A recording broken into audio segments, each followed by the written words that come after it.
good user experience tujuannya adalah biar pengalaman pembaca kita di website kita tuh oke, senang gitu. Dia bisa bertahan lama baca di website kita, suatu hari nanti website kita dipercaya sama mereka, even mereka nggak ngetik keyword di Google tapi langsung ngetik website kita, langsung masuk ke website kita. Itu traffic yang oke banget, namanya traffic direct. Nah, good reference itu pembaca nggak kabur dari website. Maksudnya good reference itu nanti kita jelasin. Yang ketiga itu good SEO atau mudah di Google.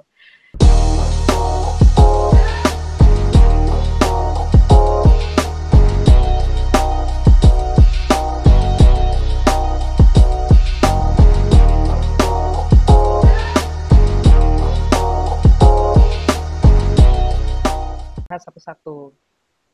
Good user experience tuh apa aja sih yang kira-kira bikin pembaca kita senang di website kita? Yang pertama tuh alur atau struktur artikel bagus. Yang kedua, desain website-nya bagus. Maksudnya tuh kita nggak ngomongin desain website yang estetik banget atau gimana gitu. Tapi pengalaman orang di website kita tuh mudah gitu.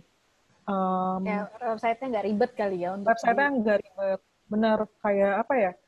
Kayak salah satu aplikasi ojek online yang itu kan dulu lebih mudah gitu, kita tahu mau kalau misalnya kita mau pesan makanan adanya di mana, kalau misalnya kita mau belanja kita tahu tombolnya yang mana, terus habis diupdate malah ribet, malah jadi di bawah semua gitu. Nah itu tuh bukan desain yang bagus gitu. Maksudnya desain bagus tuh membuat kita repot ya, jadi ya pengennya kalau lihat langsung, oh iya ini dia gitu. Yang kita cari langsung ada. Button-buttonnya mudah dicari, terus nggak pusing gitu ngebacanya gitu loh. Ya seperti itu. Terus yang tiga nih tadi yang ditanyain kan menggunakan gambar ya. Gitu. Nah, kita bahas lagi alur atau struktur yang bagus tuh kayak gimana sih? Nah, tadi tuh ada kan yang aku bilang keyword itu cocoknya diletakin di mana atau harusnya diletakin di mana. Salah satu tempat yang kita letakin nih keyword itu adalah heading. Nah, maksudnya artikel atau konten punya struktur yang bagus tuh strukturnya jelas gitu. Nggak bener-bener panjang, terus nggak di break gitu, nggak. Kita harus nge-break dengan subjudul gitu. Nah, subjudul itu tuh ada yang kayak dibilang di sini. Heading, subheading, minor heading, normal. Subjudul tuh heading.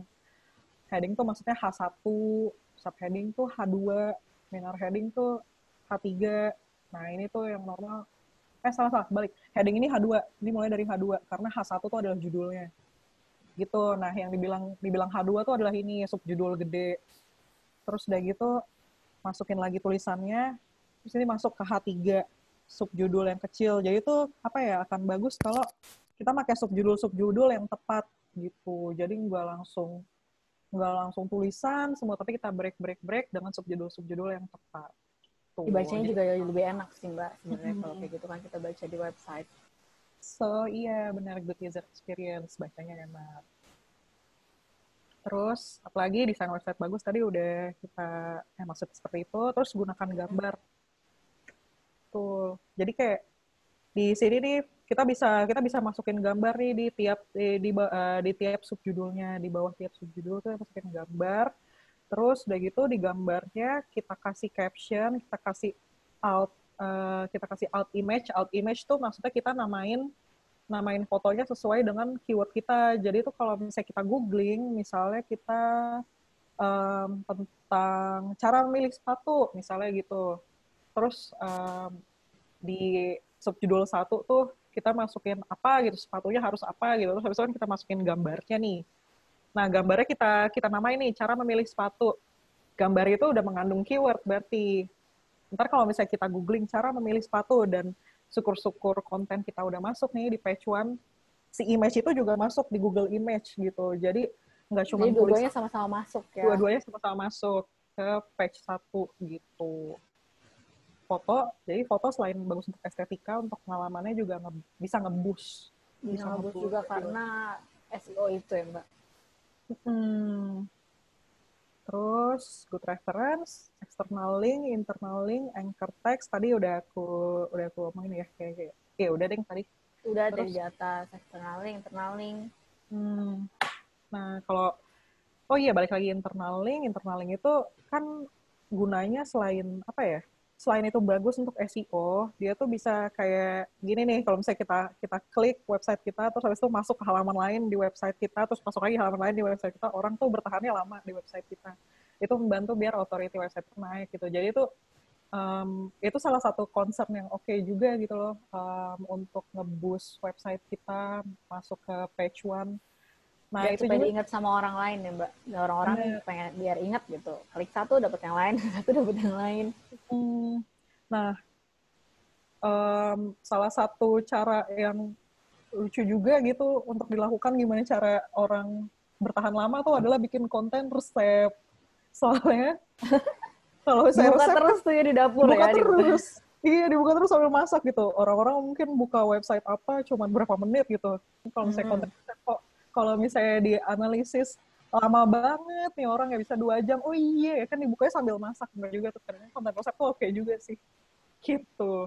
Nah, itu kayak soal internal link. Kalau misalnya Apalagi sekarang ya, untuk saat-saat ini tuh konten resep tuh oke banget karena kebetulan semua orang di rumah pada belajar masak nih kayaknya. Untuk mengisi kegiatan ya benar-benar, kan. iya. Kayak website resep tuh katanya sih sekarang ini lagi pada naik banget gitu ketika banyak website-website yang tutup karena pandemi. Website resep berjaya. Karena Katanya semua orang gitu. masak Mbak. Kebetulan gue juga ikut-ikutan tuh belajar resep dari Google. Sambil Iya. masak gue selalu belajar resep. Hmm. Terus bisa dijual juga ya kan konten resep tuh memang sedang oke. Tuh. Oh ya, kalau external link tuh kayak misalnya kita buka Wikipedia nih, Sil. Kayak yang di bawah-bawahnya nih, source tulisan gitu. Misalnya kita udah bikin tulisan tentang kesehatan, berarti kita pakai source tentang source yang berupa source itu sumber yang berupa medical journal, jurnal kesehatan itu. Nah, terus kita klik masuk ke jurnal tersebut. Nah, itu tuh external link namanya. Dan untuk memilih external link sebenarnya ya nggak main-main juga. Maksudnya jangan jangan masukin tulisan atau halaman website yang kurang kredibel gitu. Harus external link itu harus mengandung link ke website yang kredibel atau banyak yang baca gitu. Dan ini sebenarnya di luar ini sih, di luar SEO content writing, tapi kalau misalnya kita mainan SEO ke belakang-belakangnya, kita tuh juga bisa nih kerjasama dengan blogger lain gitu. Kita masukin dong tulisan gue jadi link di blog lo gitu. Nah itu tuh bisa juga. Jadi kita saling saling memberi otoritas gitu loh, dan bareng-bareng sama-sama naik ke page. Simbiosis mutualisme. Betul, mantap. Makanya itu tadi akan oke banget kalau penulis itu punya teman yang banyak. Karena Bertemanlah. bertemanlah yang banyak sebelum Yeah. menjadi penulis. Oke, untuk partnership gitu. Terus good SEO deh, sebagaimana yang tadi sudah dijelaskan, itu dia tadi 3 pilarnya. User experience yang bagus, reference yang bagus, SEO yang Sama. bagus. Tuh. Itu Sekarang kita dia. masuk ke Q&A ya. Sebelum aku masuk ke Q&A nih, aku cuma mau ingetin buat kalian yang udah datang, jangan lupa isi daftar hadir supaya kalian bisa dikirimin e-sertifikatnya. Karena daripada sia-sia, udah produktif banget malam minggu, kalian malah gak dapat sertifikat. Aku masuk ke pertanyaan ya, Mbak ya.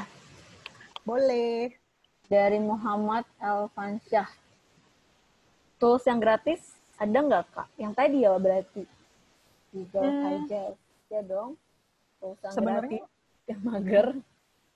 itu satu, itu jelas itu gratis. Yang kedua, Neil Patel tadi yang Uber Suggest tuh ini. Sorry. Nah tadi ya. Nah ini tuh gratis sebenarnya. Ini halaman yang berbayar sih karena kelihatan semua nih kan. Patel ini bisa gratis, cuman kalau nggak salah nih yang kebuka search volume-nya nih yang atas-atasnya gitu. Cuman kalau misalnya keywordnya di sini, kalau nggak salah kebuka semua sih. Nah kalau misalnya keywordnya udah ada di sini, berarti kan dia termasuk keyword dengan search volume yang gede. Ya kadang-kadang nggak perlu tahu juga lah.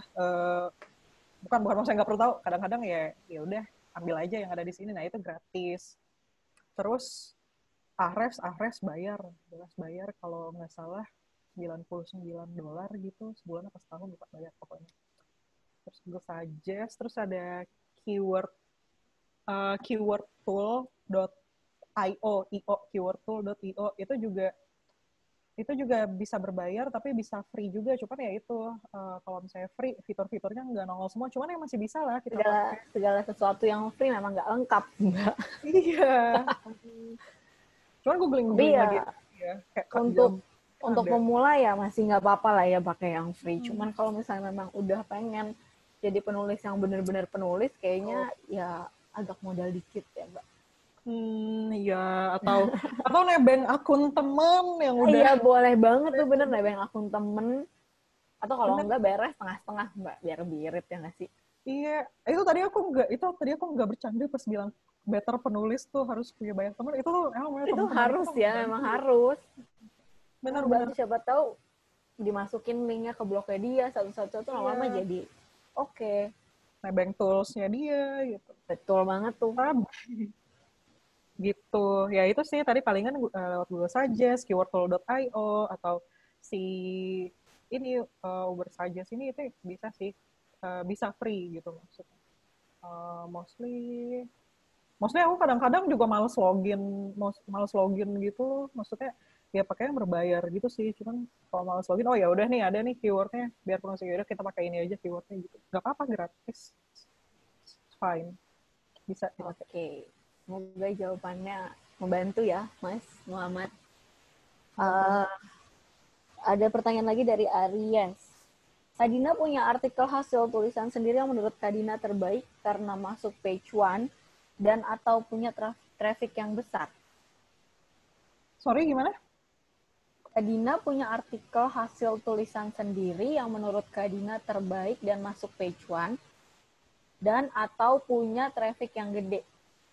Dulu aku punya blog, cuman habis itu aku nggak mainan lagi, ya udah aku tutup aja gitu. Dulu sih ada ya. Tapi dulu itu malah aku belum ngerti SEO gini-ginian. Dulu namanya devioneta.blogspot.com. Sebenarnya kalau dicari sekarang nggak ada. Soalnya di situ aku nulisnya nggak mostly. Aku nulisnya tuh kayak apa ya? Nggak satu tema gitu. Tapi yang suka masuk ke page one tuh biasanya temanya kuliner. Dulu ada sih. Kalau sekarang kan aku lebih ke kantor ya. Jadi ya emang bekerja untuk kantor aja, gimana cara bareng-bareng naikin traffic kantor gitu. Ada sih. Kalau ini ada pertanyaan lagi nih.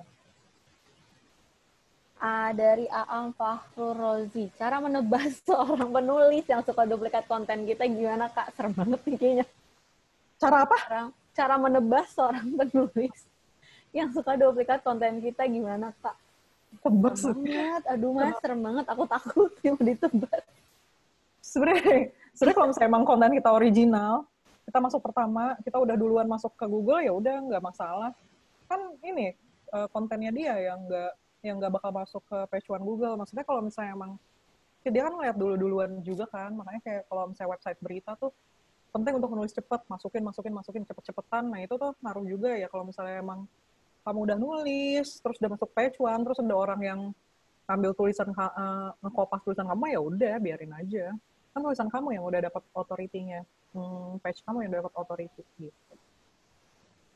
Oke, pertanyaan selanjutnya dari Reina. Gimana caranya menyeimbangkan antara kualitas tulisan dengan SEO friendly? Sebenarnya gimana ya, menurut aku sih tulisan dengan kaidah SEO friendly yang sekarang tuh justru itu membantu kita untuk bikin tulisan yang berkualitas gitu, dengan panjang yang segitu gitu, 500 kata sampai 1000 kata gitu. Itu bisa banget kita mainin jadi tulisan yang berkualitas gitu. Cuman balik lagi ke user experience. Mungkin orang kalau misalnya buka website yang mobile friendly nih, biasanya kan tulisannya gede-gede. Terus udah gitu, sementara kita tahu kalau misalnya di buku yang cetak, di printed tuh kaidah paragraf itu tuh 3 sampai 5 kalimat gitu. Yang mana di handphone tuh nggak bisa gitu kan. Yang mana di handphone tuh mungkin halamannya akan sangat memusingkan gitu. Kalau misalnya kita bikin satu paragraf tuh segitu, ya udah palingan satu paragraf tuh cuman dua kalimat gitu. Cuman kan itu kan cuman kaidah-kaidah teknisnya doang ya. Yang penting kan isinya ya menurut aku sih bisa bisa dibarengin kok, bisa bisa sejalan gitu Nggak kualitas usah dan kaku-kaku banget berarti ya kita kalau nulis. iya benar. Yang penting enak dibaca dan ada isinya menurut aku ya udah Udah oke ya. nggak ada yang dikorbankan gitu tulisan dan SEO friendly. Nih, pertanyaan dari satu orang, ada 2 pertanyaan nih Mbak dari Ariel Tam. Apakah Mhm. keyword itu membuat penulisan kita sebagai penulis untuk lebih bermakna dan tidak melenceng? Keuntungan tools dalam penulisan itu untuk apa ya? Kalau misalnya kita pakai tools kan berarti kita tahu apa sih yang banyak orang Google, keyword apa yang banyak orang Google, terus udah gitu ya udah berarti kita udah tahu kan keyword apa yang bakalan kita pakai, terus ya udah keyword itu yang jadi patokan kita untuk menulis gitu deh. Kayak yang aku bilang tadi ya, kalau misalnya keyword kita adalah itu, misalnya keyword kita um, 5 jenis lipstick di bawah harga 50.000 gitu, ya udah guideline-nya adalah itu gitu, jangan masukin yang di atas 50.000 gitu ya, kayak gitu sih sebenarnya. Mbak, ada pertanyaan dari yang Ariel Tam lagi nih, satu lagi. Banyak banget tanyanya, dia kayak antusias banget deh.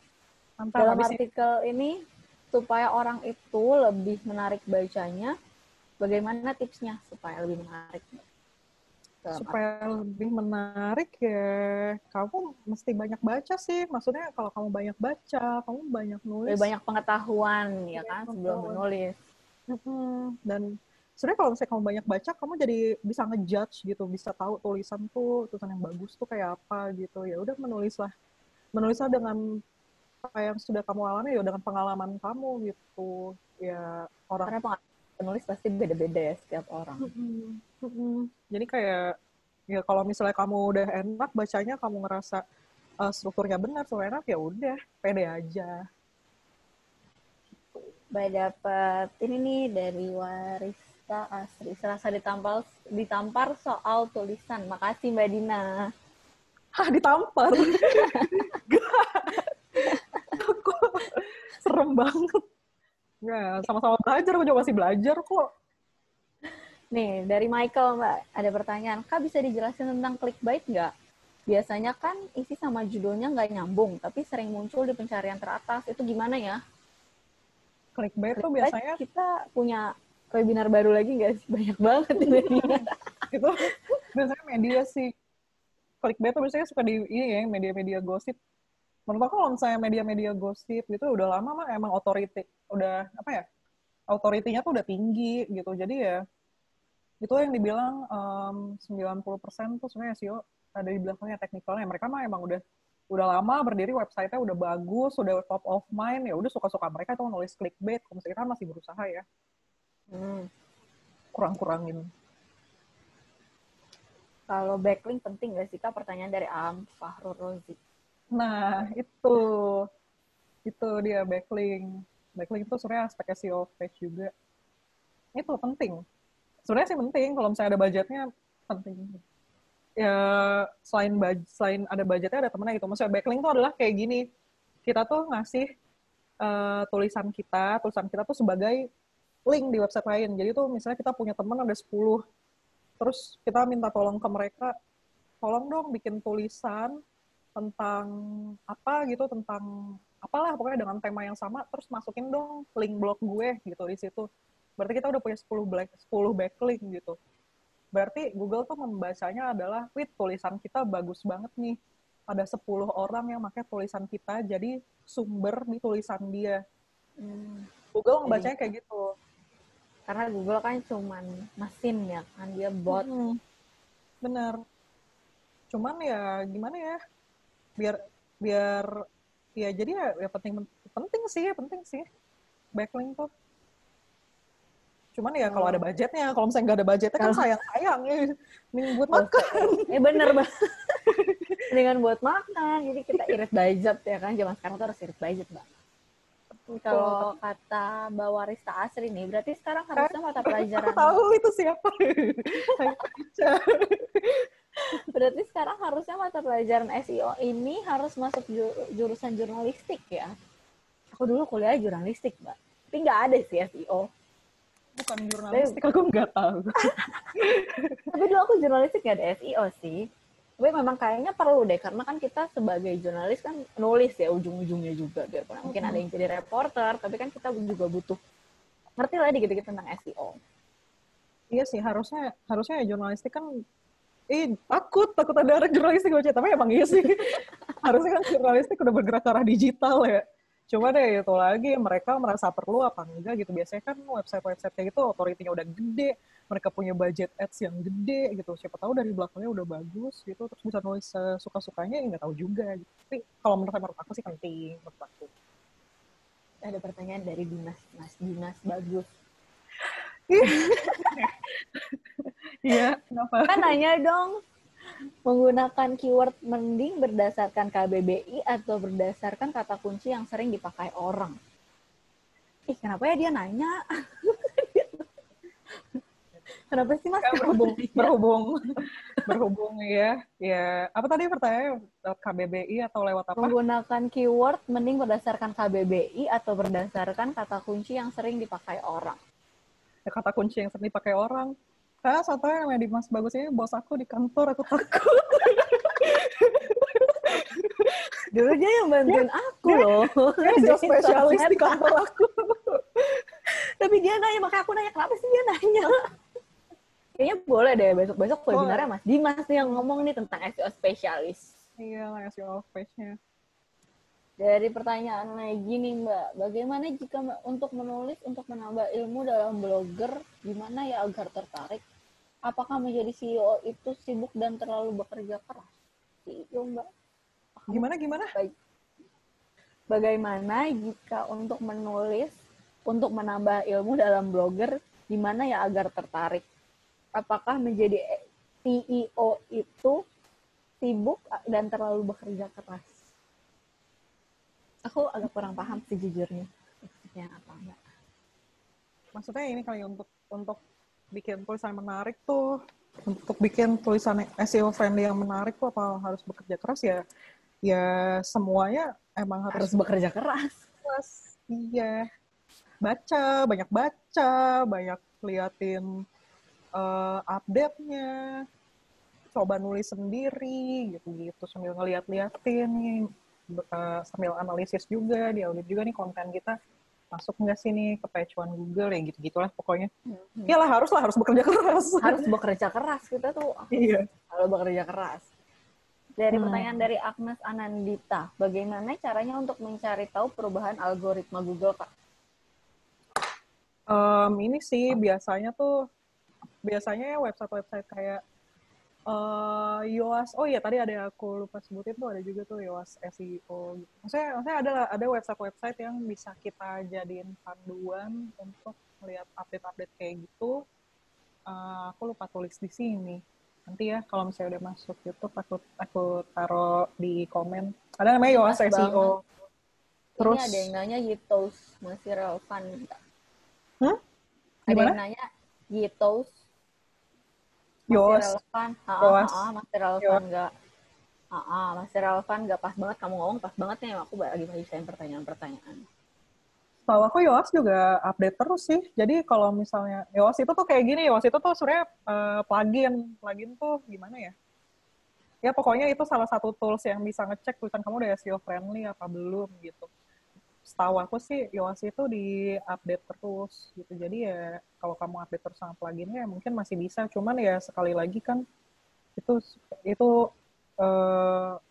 gimana cara tulisan kita SEO friendly ya itu misteri juga gitu kan. Ya Yoast bisa dipakai sih. Asal update terus sama pluginnya, terus kamu rajin nulis gitu, rajin baca yang di Yoast blognya itu, terus ini aja ya googling aja dengan keyword SEO update gitu. Ada penongol kok di atas. Ada pertanyaan nih. Pertanyaannya oke sih menurut aku ya. Dari Syarafina. Kak, kalau buat blog apa harus berfokus satu konten aja atau boleh lebih?